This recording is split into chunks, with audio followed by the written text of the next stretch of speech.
नमस्कार, देवभूमि टीवी में आप सभी दर्शकों का स्वागत है। मैं हूं आपके साथ अरशद खान और देवभूमि टीवी की एकमात्र मुहिम कि प्रदेश को जल्द से जल्द एनएलयू दिया जाए। तो आज मैं लॉ प्रेप इंस्टीट्यूट में यहां पर पहुंचा हूं और मेरे साथ ये तमाम छात्र हैं जो कोचिंग करते हैं, लॉ की लगातार प्रयास करते हैं और गवर्नमेंट से आस रखते हैं कि जल्द से जल्द इनको भी एनएलयू मिले ताकि इन सभी लोगों का दाखिला जो है एनएलयू में हो पाए। इन्हीं से जानते हैं क्या राय है इनकी एनएलयू के बारे में और क्या कुछ कह रहा है। सबसे पहले आपसे बात करूंगा, आप अपना नाम बताइए और एनएलयू को लेकर आपकी क्या राय है। सर, मेरा नाम सदान पंत है। मैं टचवुड स्कूल का एक छात्र हूँ। पिछले साल 2020 में मैंने अपना साइंस की स्ट्रीम से पास आउट हुआ था। मैं लॉ परस्यू बहुत सालों से करना चाहता था। बचपन से ही मेरा ये सपना था कि मैं अपने राज्य में, अपने उत्तराखंड राज्य में ये एक एनएलयू हो जिसमें मैं पढ़ सकूं और अपने ही राज्य में एक अच्छा वकील बन सकूं। हर समय से मैं ये देखता था कि बेंगलोर, हैदराबाद जैसे बड़े शहरों में एक अच्छा एनएलयू है, जबकि मेरा ये मानना है कि एक उत्तराखंड में ही अपना एक एनएलयू होना चाहिए जिससे हम क्षेत्रीय बच्चों का विकास अच्छे से हो पाए, हमें बाहर जाने की ज़रूरत ना पड़े और हमें अपने ही स्टेट में एक अच्छी एजुकेशन सिस्टम मिले जिससे हम फ्यूचर में चाहें तो एक अच्छा वकील बन पाएँ और अपने क्षेत्र का, अपने स्टेट का अच्छे से विकास कर पाएँ। बिल्कुल, आप हमें बताएं कि आपको मालूम है यदि आपके प्रदेश में अभी तक एनएलयू बन जाता तो आपको कितना बेनिफिट मिलता, आप लोगों को या आप लोगों के जो कलीग हैं जो आपसे सीनियर हैं उनको कितना बेनिफिट उस एनएलयू का मिल पाता है, आप बताना चाहेंगे? जी, मैं ज़रूर कहना चाहूँगा। मेरा खुद का एक बड़ा भाई जो एक बड़े एनएलयू से पास आउट है, वो उसका भी यही कहना था कि अगर उसको अपने ही राज्य में, अपने ही उत्तराखंड में एक एनएलयू मिल जाता, बेशक वो जिस एनएलयू से पढ़ा वो काफ़ी रेप्यूटेड था, लेकिन अपने ही क्षेत्र में एनएलयू का होना एक बहुत बड़ी बात होती है। और एज अ यहाँ का रेजिडेंट जो मैं 18-17 साल से हूँ, उसको भी यही मानने का अच्छा लगता है कि एक एनएलयू जो एक बहुत बड़ी चीज़, नेशनल यूनिवर्सिटी एक बहुत बड़ी चीज़ होती है जिससे एक आप वकील बन के एक बहुत अच्छा वकील बन पाते हैं। उसको भी अच्छा लगता है कि अगर वो अपने ही क्षेत्र में एक एनएलयू हो उससे पढ़ता तो उसको काफ़ी अच्छा लगता है। बिल्कुल, आपके पास आना चाहेंगे, आप हमें अपना नाम बताएं और एनएलयू को लेकर के क्या राय आपकी है, कितनी एक्सपेक्टेशन आपकी एनएलयू से थी और कितना कारगर जो है ये आपके करियर के लिए हो सकता है। मेरा नाम प्रमांशी नेगी है, मैं कोटद्वार से हूँ। मैं यहाँ पे पढ़ने आई थी कोचिंग लेने के लिए। अब जैसे मैं अपने वहाँ से इतनी दूर आई हूँ कोचिंग लेने के लिए, तो वैसी उसी वजह से जैसे वो हम लोग अर्न करते हैं तो हमको इतनी दूर जाना पड़ता है एनएलयू के लिए पढ़ने के लिए। तो मैं चाहती हूँ कि हमारे यहाँ पे भी एक एनएलयू खुले ताकि हम लोग अपने उससे जुड़े रहें और इतना दूर जाने की ज़रूरत ना पड़े हमको, और इस वजह से मैं चाहती हूँ कि एनएलयू। आपको एक बात मालूम है कि लगातार प्रयास किए जा रहे हैं और यदि बात की जाए तो 2011 से ऐसी बातें सामने आ रही है कि प्रदेश को एनएलयू मिलेगा, लेकिन आज 2021 बीत चुका है, 22 की तैयारी में हम लोग हैं। प्रदेश सरकार ने 2 साल पहले नींव भी एनएलयू की रखी है, लेकिन धरातल पर कुछ नहीं दिखाई दिया। तो किसकी लापरवाही आप मानते हैं? सरकार की। ठीक, क्योंकि उन लोगों को इसमें करना चाहिए कुछ, क्योंकि बच्चे इतनी दूर जाते हैं अपना घर छोड़ के, सब कुछ अच्छी बात है, वो हम मना नहीं कर रहे, बट एक होता है कि अपनी जगह से करें अगर वो चीज़ तो वो बहुत अच्छी बात होती है। ठीक है, यानी कि कहीं ना कहीं प्रदेश सरकारों के प्रयास जो है वो कम है, उस तत्परता से वो काम नहीं किया गया जो किया जाना था। अगले स्टूडेंट से हम बात करेंगे, आपकी क्या राय है एनएलयू को लेकर? मेरा नाम सना चौधरी है, मैं लॉ प्रेप में कोचिंग लेती हूँ। ये है कि अगर एनएलयू यहाँ पे होगा तो बच्चों को ज़्यादा स्ट्रगल नहीं करना पड़ेगा, कहीं नहीं जाना पड़ेगा, वो अपने यहाँ पे रहेंगे, अपनी फैमिली के पास भी रहेंगे, उनसे दूर भी नहीं जाएंगे, तो यहाँ पे होना चाहिए। ठीक है, आपसे बात करेंगे हम, आपका क्या कहना है लॉ को लेकर के? मेरा नाम अलका चंद्रा है और मैं यहाँ लॉ प्रेप में एक छात्र हूँ। और मुझे ऐसा लगता है कि यहाँ पे जैसे अलग अलग क्षेत्र में डोमिसाइल मिलता है सबको और इन सब चीज़ों की सुविधा होती है, तो यहाँ देहरादून में अगर बनेगा एनएलयू तो हमें भी डोमिसाइल की सुविधा मिलेगी और हमारा भी मतलब।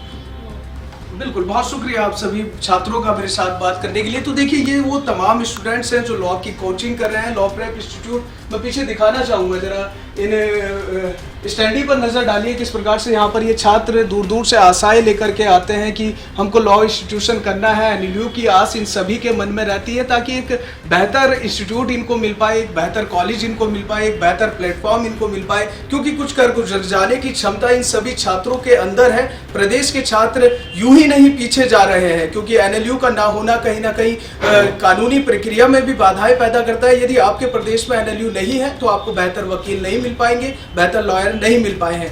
बहरहाल लगातार मुहिम चलाई जा रही है और कयास लगाए जा सकते हैं, उम्मीदें की जा सकती हैं कि प्रदेश को जल्द से जल्द एनएलयू। जी, मेरा नाम दिशा उपाध्याय है, मैं लॉ प्रेप ट्यूटोरियल में एकेडमिक डायरेक्टर हूँ। मेरा सबसे बड़ा जो कंसर्न है वो यही है कि अगर यहाँ पे एनएलयू नहीं है तो यहाँ पे एम्प्लॉयमेंट अपॉर्चुनिटीज़ इतनी नहीं है। यहाँ पे एनएलयू होगा उत्तराखंड में तो यहाँ के बच्चे यहाँ से बाहर नहीं जाएंगे और यहाँ पे एम्प्लॉयमेंट अपॉर्चुनिटीज़ बढ़ेंगी। हम एक और सवाल है आपसे, क्या ऐसे सवाल आपसे पूछे जाते हैं स्टूडेंट्स के द्वारा कि हमें कौन से कॉलेज चूज़ करने चाहिए, कैसे कॉलेज चूज़ करने चाहिए, क्या ये सवाल आपसे स्टूडेंट्स करते हैं? हाँ जी, हमेशा करते हैं। उनका मेन तो वो यही सोच के आते हैं कि उनको टॉप एनएलयू चाहिए, फर्स्ट सेकंड रैंक ही चाहिए होती है उन्हें एनएलयू में। और अगर यहाँ पे एनएलयू होगा और यहाँ पे बढ़ेगा, एनएलयू अच्छा होगा तो बच्चों को बाहर जाने की ज़रूरत नहीं पड़ेगी। बाहर की यदि बात की जाए तो कितना स्ट्रगल उनको करना पड़ता है, क्योंकि पढ़ाई भी खासा महंगी करनी पड़ती है और साथ ही सर्वाइव भी करना पड़ता है एजुकेशन के साथ। सबसे मेन बात तो यही है कि रिजर्वेशन औरों को ज़्यादा प्रायोरिटी मिलती है उससे। उसके बाद खर्चा ज़्यादा होता है, कॉलेजेस तो महंगे हैं ही और रहने का खर्चा ज़्यादा होता है उनका। उसके बाद वहाँ पे उनको, क्योंकि यहाँ पे एम्प्लॉयमेंट अपॉर्चुनिटीज़ है नहीं, तो वो ट्राई करते हैं कि उनको वहीं पे जॉब मिल जाए, तो फिर वहाँ पे सेटल होने में भी उनको काफ़ी प्रॉब्लम हो जाती है। मेरा नाम आनंदता पाठक शर्मा है, मैं BHU पास आउट हूँ। एनएलयू का होना प्रदेश में एक बहुत ही महत्वपूर्ण इशू है, ये हम सभी जानते हैं, क्योंकि बहुत से बच्चे ऐसे हैं जो एनएलयूज़ में पढ़ना चाहते हैं पर मॉनेटरी या अपने माँ बाप से दूर ना जाने की वजह से नहीं जा पाते बाहर पढ़ने के लिए। अगर एनएलयू इसी क्षेत्र में होगा तो माँ बाप भी कहीं ना कहीं अपने बच्चों को सेफ फील करेंगे और उनको पढ़ाई के क्षेत्र में, लॉ के क्षेत्र में बहुत अच्छी से अच्छी फैसिलिटीज़ मिल पाएंगी जो कि उन्हें मिलनी चाहिए। एक अच्छे लॉयर के लिए, एक अच्छा वकील बनने के लिए एनएलयू पास आउट होना इम्पॉर्टेंट है और ये चीज़ होना बहुत ज़रूरी भी है बच्चों के विकास के लिए, स्टेट के विकास के लिए, दोनों चीज़ों के लिए। बिल्कुल मैम, एक और सवाल है रिजर्वेशन को लेकर के। यदि एनएलयू प्रदेश में होता तो जो यहाँ के लोकल छात्र हैं उनको रिजर्वेशन की सुविधाएं मिलती, कई प्रकार की आर्थिकी यहाँ पर सुधार होती है एनएलयू होने की वजह से। ये सब नुकसान आखिरकार किसकी वजह से आज यहाँ के छात्रों को भुगतना पड़ रहा है? जैसे कि हम सभी जानते हैं, जैसे कि RMNLU है, लखनऊ में है, वहाँ पे state domicile quota, women reservation quota बच्चों को मिलता है, जिससे बहुत बेनिफिट मिलता है बच्चों को। अगर उत्तराखंड में भी खुद का एनएलयू होगा तो यहाँ के बच्चे स्टेट डोमिसाइल कोटा क्लेम कर पाएंगे और अच्छी रैंक पाने की वजह से हो सकता है कि वो अच्छे एनएलयू जो कि यहाँ पे प्रेजेंट होगा में एडमिशन ले लेंगे, जिसका बेनिफिट ये तो इसमें कोई शक नहीं है कि उन्हें मिलेगा। लेकर के लगातार सरकार से मांग की जा रही है और काफी लंबे समय का वक्त बीत चुका है, अभी तक प्रदेश को एनएलयू नहीं मिल पाई है। देवभूमि टीवी ने ये मुहिम उठाई है, आप किस प्रकार से देखते हैं, क्योंकि आप भी कोचिंग कराते हैं, आपका इंस्टीट्यूशन है, लॉ को लेकर काफी संवेदनशील आप दिखाई देते हैं, क्या कहना है आपका? मैं SN Upadhyay, director law prep tutorial Dehradun centre से हूँ और हमने पूरा इंडिया में जो हमारे सेंटर हैं वो 12 सेंटर हैं और देहरादून जो चैप्टर था इसका हमने इनागरेशन 2013 में किया था। और एनएलयूज कहाँ, जहाँ तक एनएलयूज का प्रश्न है, किसी भी राज्य के लिए एनएलयूज बहुत ही मायने रखता है।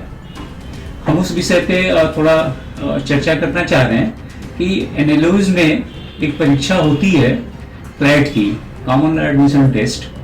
क्लैट की जो परीक्षा है इसमें 23 नेशनल यूनिवर्सिटी पार्टिसिपेट करती हैं।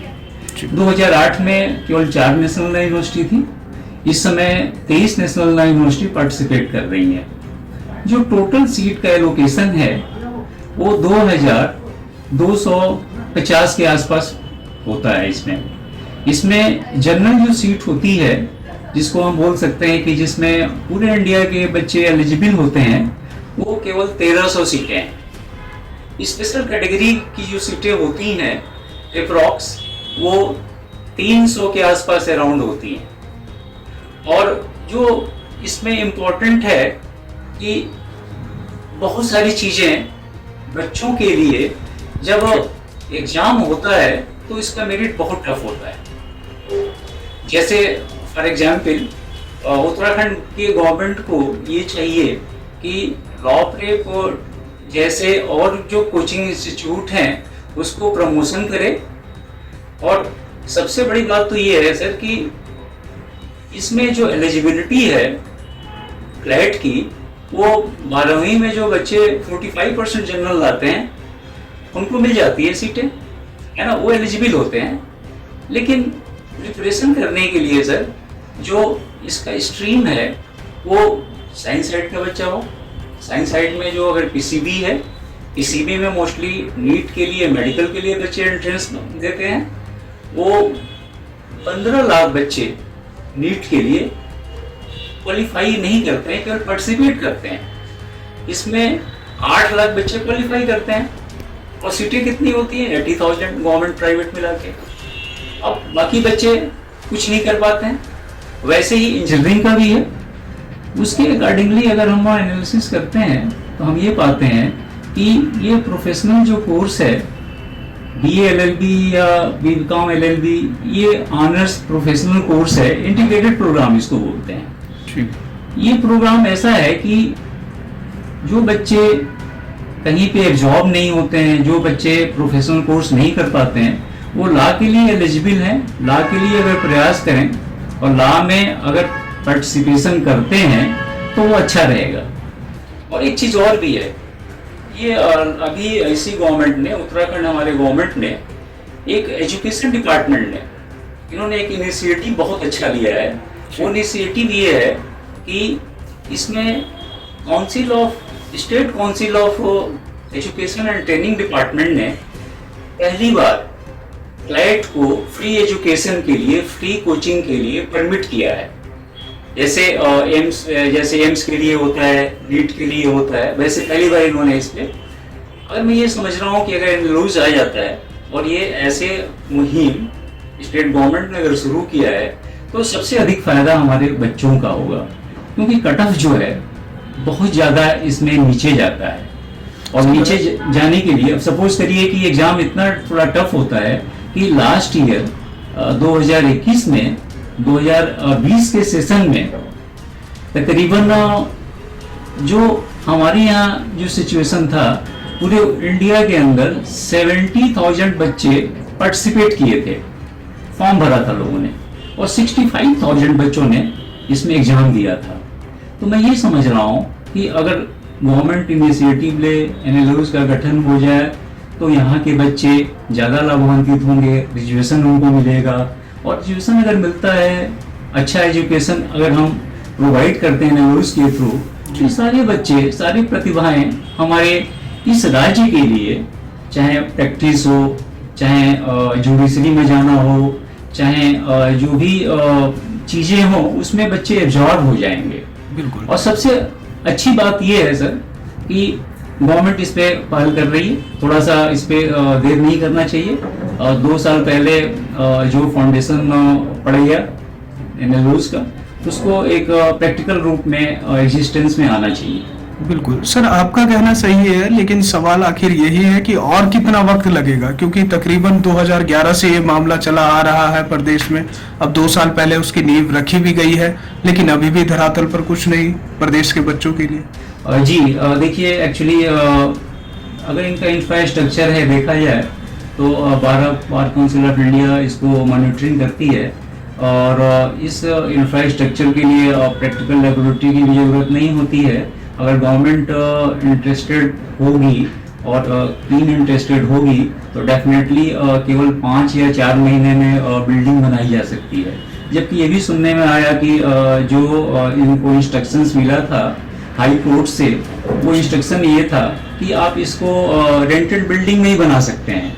तो मेरा तो ये वेल विश कर रहा हूँ मैं गवर्नमेंट को कि इस सेशन को, अगर इस सेशन में 2020 में बच्चे, 2021 में बच्चे अगर नहीं इसका फायदा उठा पा रहे हैं तो 2021 में आ सकता है, कोई बड़ी बात नहीं है।